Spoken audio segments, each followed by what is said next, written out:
yo soñé en un aeroplano con sus alas bien plateadas que me llevó de mis llanos pa' otras ciudades doradas. Yo soñé en un aeroplano con sus alas bien plateadas. Ghosts of the River has been a really amazing collaboration between myself, the musicians, the writer, and the team, the ensemble that we put together.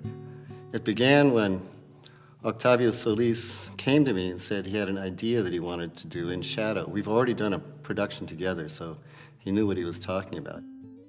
And he wanted to use this idea of creating an outline of several, maybe 5 short stories that were based on his experiences and his imagination growing up in El Paso. A couple of years ago, I went to see my parents. I visited them over the summer, and I was compelled to visit the Rio Grande. And while I was there, I saw a lot of people standing on the other side, on the other bank of the Rio Grande, looking yearningly toward this side. And at the same time, I felt a yearning to want to go to that side. And somehow, standing on that riverbank, I kind of went back in time. I went back to the El Paso of my childhood, the El Paso of my memory. And a lot of things came flooding back to me. And I remembered how that Rio Grande defined who I was as a young boy. And so I felt like I should tell stories about that.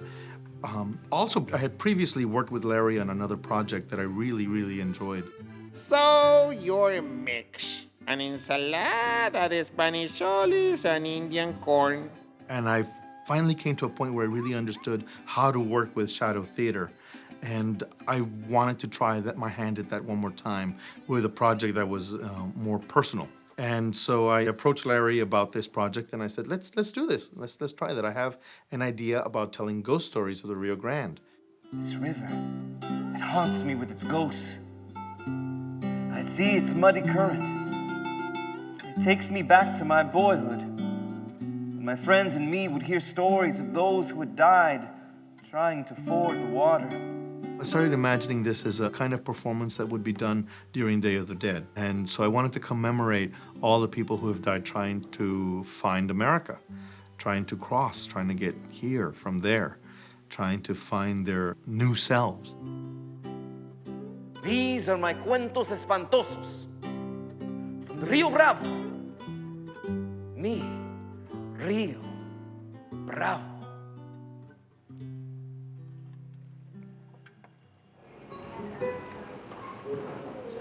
Oh, yeah, now do that 3 more times just to get used to it.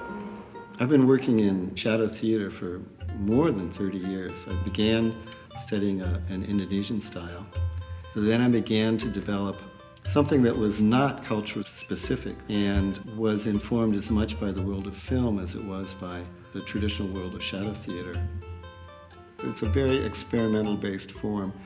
And I don't think it really existed before we began to create it a number of years ago, using several different lights, using very rudimentary things to create a strong effect.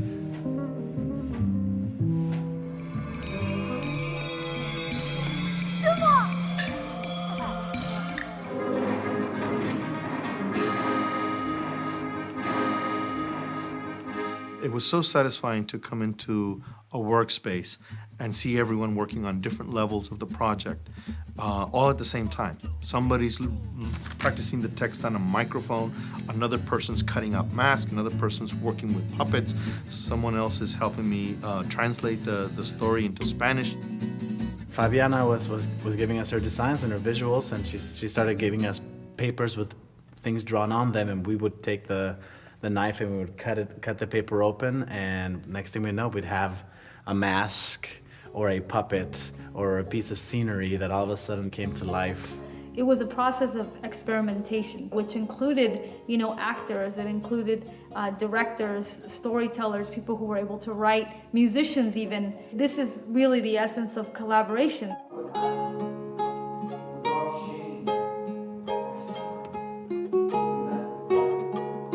We around, we ended up bringing, I think, 10 instruments each, giving different voices to similar themes. Y por nombre soy chicano. There was a tremendous amount of variety in terms of everybody's responsibility. They would come on, do this big emotional scene, and then come running off and change the set. If you here dare to cross, we'll cut you down to pieces. The shore you'll never reach, only the beard of Jesus. We stood there by the river until I yelled. They fired all their guns.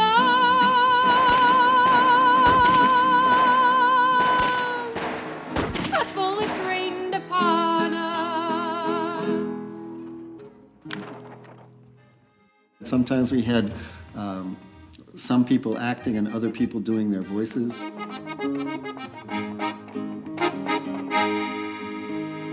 was an ugly war, an ugly revolution all over Mexico, much killing and confusion.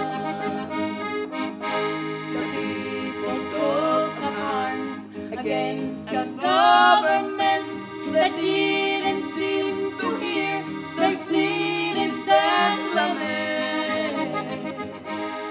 This piece is really close to my heart because my family is from that exact region where the stories take place, between El Paso and Juarez.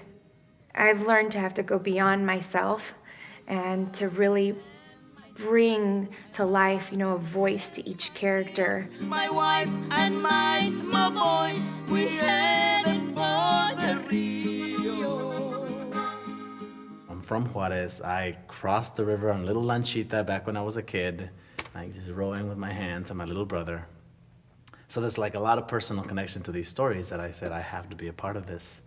I crossed the Rio Grande todo el tiempo, pero no me llames ilegal, ni no mojado, ni no alien from planet Mixteca. Chale, soy puro economic refugee. You gotta make a joke out of some of these things or you're never gonna get through. So, the use of humor, sometimes in a very morbid way, really works for me. It really hits a certain facet of the immigrant experience that we rarely see, but it is I think is an important part of surviving that.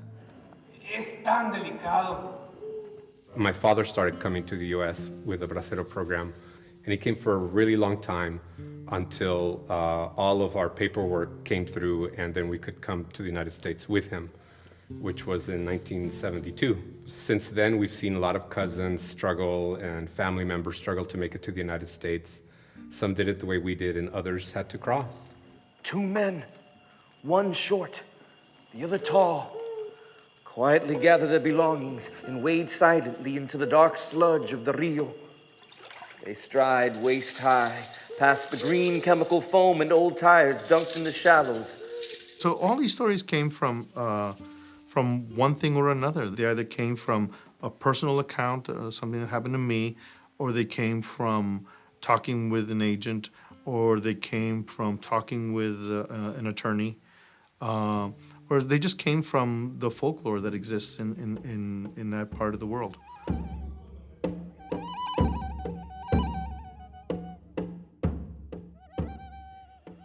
Alguna vez fui joven. Alguna vez fui bella y me llamaba Ana María.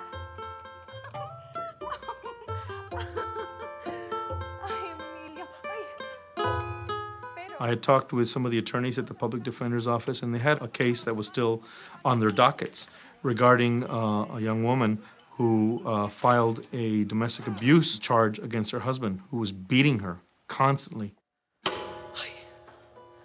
Golpeó a la noche tan fuerte que se quebró por una de sus grietas que me escapé para esconderme. She couldn't get him ever to leave the house and couldn't, get him arrested until she reported him to the Border Patrol, and they came and they took him and they deported him back into Juarez. The sad thing was that she was also undocumented, and they found out. podemos regresar. Él está allí. ¿No entiende? ¡Me está esperando! Sí, lo entiendo. ¿En serio? Él fue el que nos dijo. Del lado mexicano del puente. Estaba allí. Por favor, Emilio, no. Por favor, no.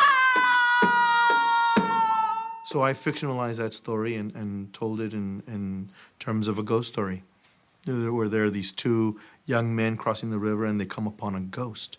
It's the ghost of this girl who's already been murdered and who was found floating in the river. And she tells her own story, the story that I just relayed to you, and asks them to watch out for this man. She knows he's going to come by there again. Lo siento en mis huesos. Viene hacia mí. Making their quiet way through the sedges and reeds. Then, the beam of a flashlight stops them cold. ¡Ay, chingao! ¡La migra! No, no, compadres. Soy yo. Ahora, amigos, pueden mostrarme el camino más rápido para salirme de este desmadre. Pues, por allá. Gracias. He turns and wades slowly towards the darkness of the far shore.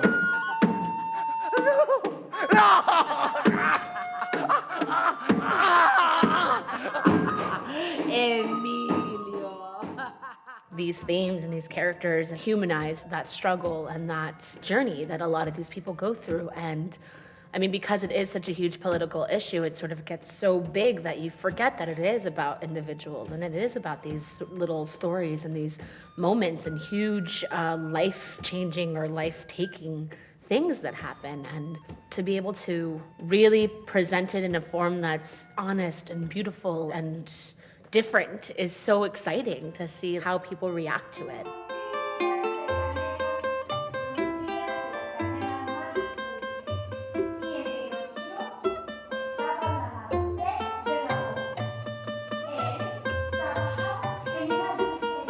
I really think the stories can be very universal, and the shadow puppets and the characters really allow for you to kind of place yourself there and experience what the characters are experiencing in the story.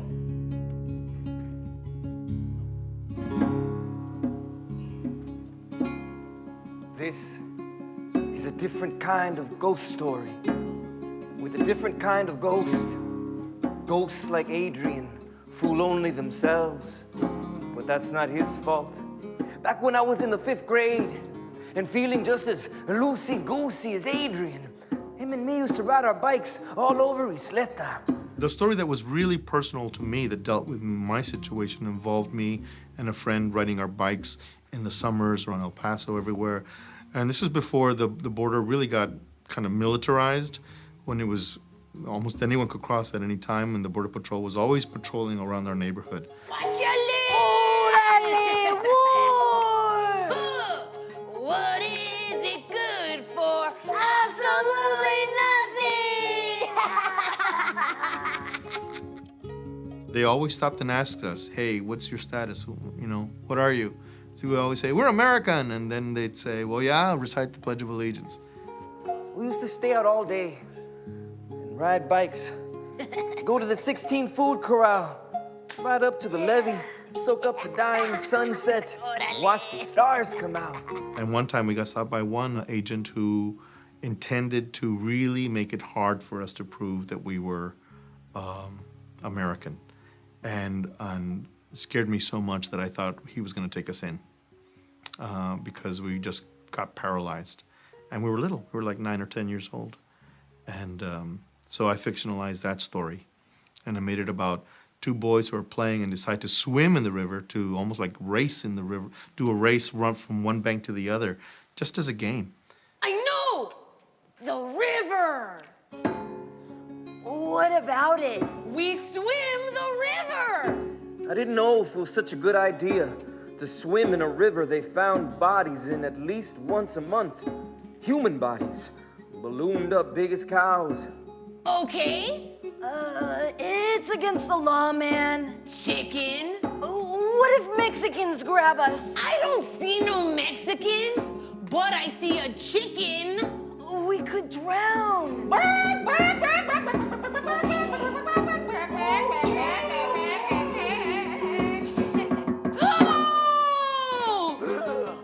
And there he goes.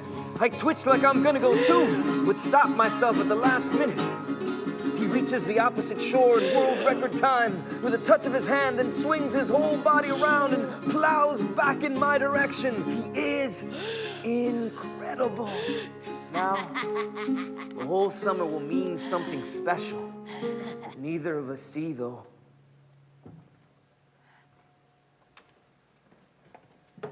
Is La Migra. Say, you got some ID? ID? You swim from Mexico to the U.S., you should carry some form of identification. Oh, but I swam from here to there, then came back. Tell you what, recite for me the Pledge of Allegiance. The pledge? Come on. That day, this agent took our armor away and put fear in us. And I never forgot it. I never forgot that. I never forgot the day that I suddenly felt like it's so easy to strip us of our citizenship. It's so easy to strip us of our rights. One nation, under God, with liberty and justice for all.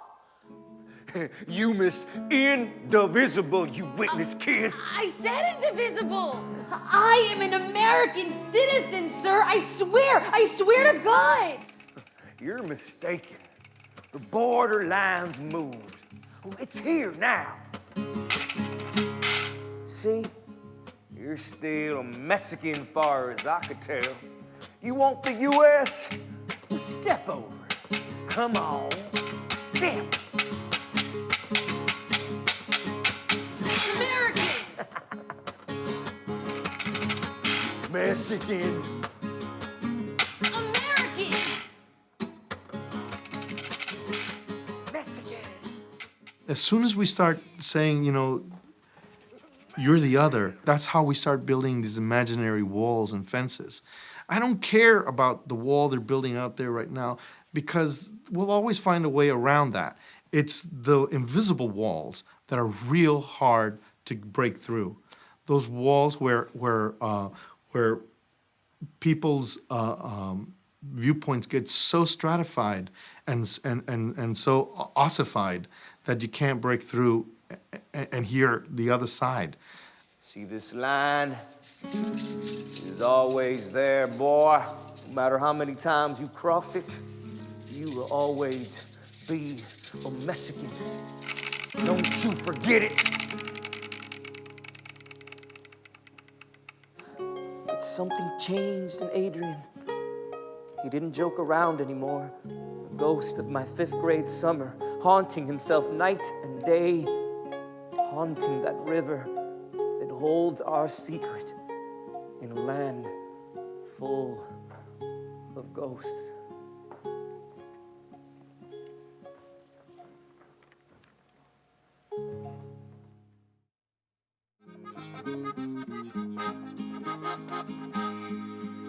My family made of 7 could suffer no more stress. They packed up our things and said, pues ahí te ve. One of our powerful scenes in Ghosts of the River was a corrido that talks about these people who were crossing the river 100 years ago. We prayed now to La Virgen, grant us peace and suerte. Let us see el norte before we see la muerte. Just then some federales, they spied us on the water. They aimed their shiny rifles, we feared a mighty slaughter. My story had to do with people who are basically fleeing the war, the Mexican Revolution, and how in crossing the Rio Grande they become ghosts because they're shot in the river. Here's where the corrido gets all kind of loco. The gaslights all around us change to electric focal. They think they haven't been hit at all, and they come out on the other side and that everything's fine. And they see things that they would never see in their time. Futuristic gente, ay, they did astound us. We then saw jets above us, flying just like eagles. Fast food restaurantes filled with cool amigos. And then they realize that they're actually seeing El Paso 100 years later almost, and that they're really ghosts. They see their tombstones and decide, this is what has happened to us, and we were really actually shot and killed, but we got to see the quote-unquote promised land of America. Here my corrido ends, my mother shall forever. I'm in America.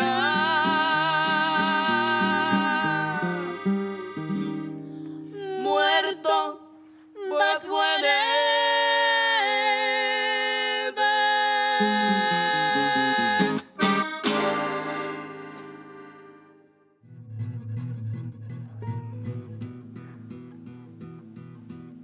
My name is Beto Incompleto, el hermano sin mano, because I lost my arm on the notorious Puente Negro. Hey, you want to hear how it happened? Órale, pues. One day, young Beto Completo, that's me, decided to go to Texas to find some real jale that paid real feria. Ya me voy. There was one of the stories that I presented that was about these young men and women who wanted to cross the Rio Grande, but they found that the easiest way, but there was also one of the most dangerous way, was through El Puente Negro, the Black Bridge, a notorious bridge in El Paso that moves goods from Mexico into the US. But there's a legend of this monster, and they call him La Migra. So he's like the evil immigration monster. El monstruo del puente. Or as we call him in Guaritos, Migrasaurus Tex. Jump off the boxcar now, onto the bridge!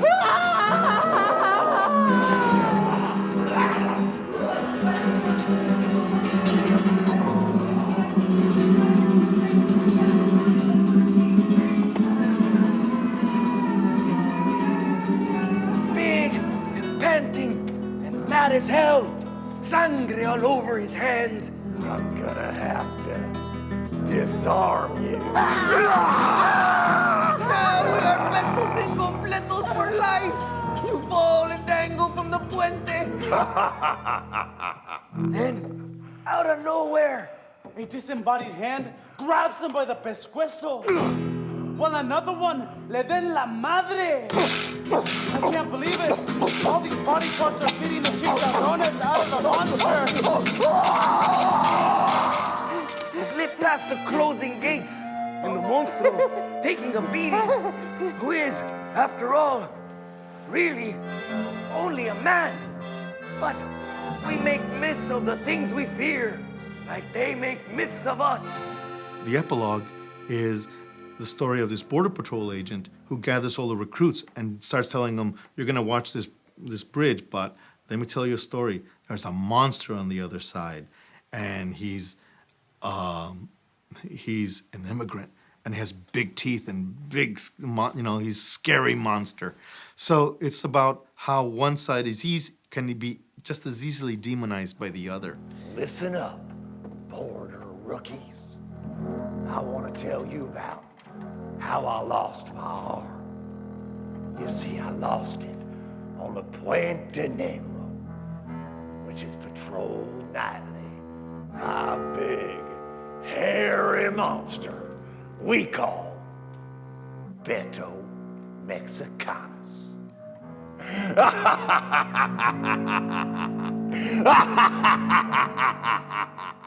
It was important for me to give a human face to this, but it means working around the cliches.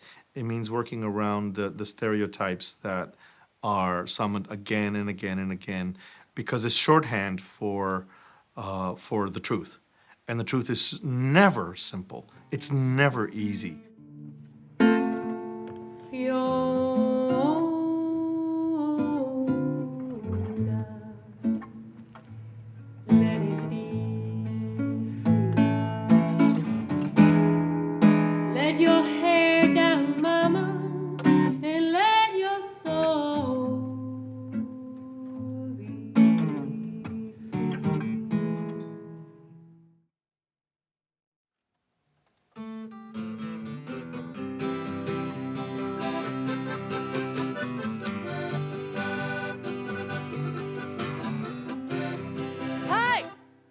Don't y'all come down this way if y'all don't want to drown. La agua es muy peligrosa. Okay? While I was at the Rio Grande shooting some video there, a Border Patrol agent came up and drove up to me and wanted to know what we were doing. And at first she was suspicious because she thought we were like trying to aid and abet in the smuggling of undocumented workers. But when I told her what we were actually doing, she became very interested and wanted to talk. She just wanted to talk. She was sitting in her Humvee and wanted to just chat with us. But she said not on camera. So we turned the camera off and we just talked. Special Field Agent Fiona Banks here. I've been on the Border Patrol for 15 years.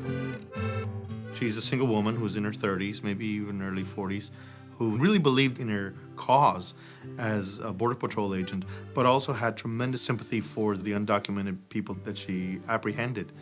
One of those was a boy. Lady, you cost me $500. How come you send them back? Wait a second, you? You're their coyote. ¿Y qué? What's it to you? What's your mama think of it? I don't have a mama. I don't have nobody. I do my business solito, and you owe me $500. Well, you almost killed them sending them over the spillway.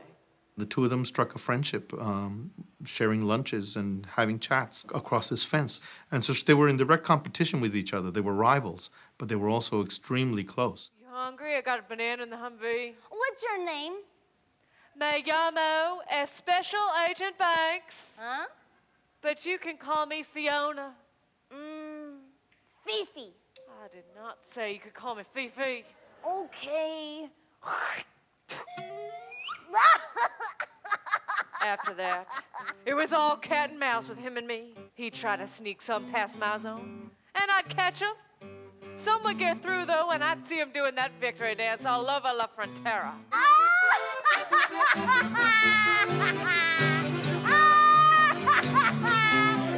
Level, I am number one. I am number one. But sometimes, to show him I'd scored some of his clients on my watch, I'd do my own little victory dance, and he'd crack up laughing.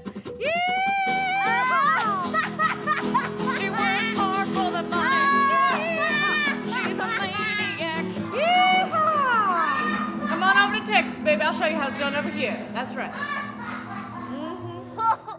Ay, Fifi, you dance pero terrible. My favorite character was Nacho. He transcended shadows and became something lodged in the psyches of everyone that was watching these stories. Fifi, tonight, two men coming. They have cohetes, pistolas. Why are you telling me this? Just get them, okay? Gracias, Fiona. She told me that she lost contact with him and then later found out that he had been murdered. They found his body floating in the river. I tend to think that probably he was robbed for that money, or that he had information on some narcos and that they executed him for relaying information to the Border Patrol about the narcos. The narcotic situation in Juarez in particular is so dire, it is so grim that Juarez is now being called Murder City or City of Death. I got a radio transmission about an emergency, and I headed to where the commotion was. It was Nacho.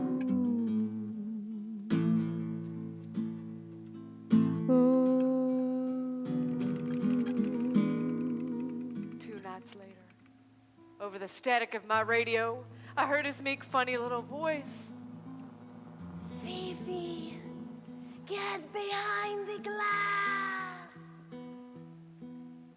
I did. And again, another shot.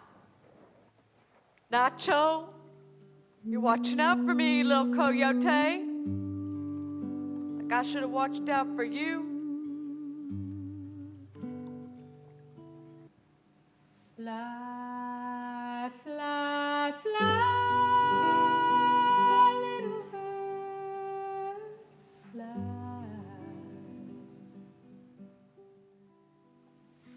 Fly, fly, fly, little bird, fly.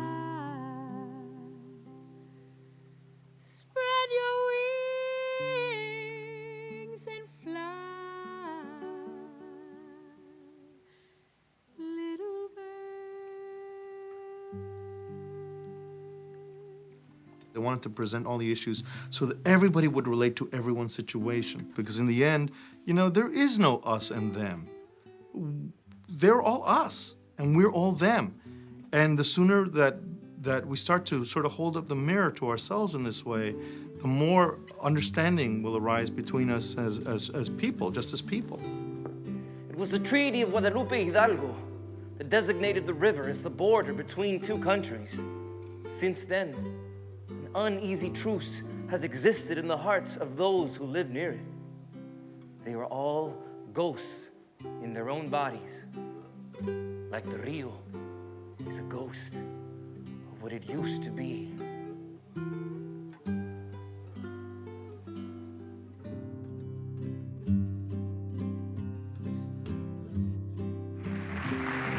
¿Cuál es mi destino? Este sueño mal pensado. Ahora estoy en mi camino con mi machete en la mano. Qué orgullo ser campesino y por nombre soy chicano.